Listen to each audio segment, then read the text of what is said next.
सहानुभूती आहे मग ठाणे ते कोकण ठाकरे गटाचा एकही उमेदवार निवडून आला नाही असा घणाघात फडणवीसांनी उद्धव ठाकरे यांच्यावर केलेला आहे। तर ठाकरे गटाच्या उमेदवारांना मराठी नाही तर एका विशिष्ट समाजाची मतं मिळाल्याचा आरोप देखील फडणवीसांनी केला आहे।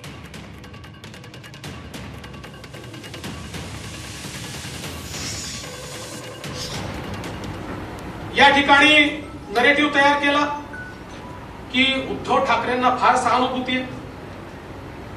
उद्धव ठाकरेंना जर सहानुभूती होती तर कुठे दिसायला पाहिजे होती? मुंबई आणि कोकणमध्ये दिसायला पाहिजे होती ना। ठाण्यापासून तर कोकणच्या शेवटच्या टोकापर्यंत उद्धव ठाकरेंची एकही जागा नाही। उभाठाला एकही जागा मिळालेली नाही। कोकणात उभाठा नाही, ठाणे जिल्ह्यात उभाठा नाही, पालघर जिल्ह्यात उभाठा नाही, रत्नागिरी, सिंधुदुर्ग, रायगड, ठाणे आणि पालघर यात उभाठाला एकही जागा मिळालेली नाही।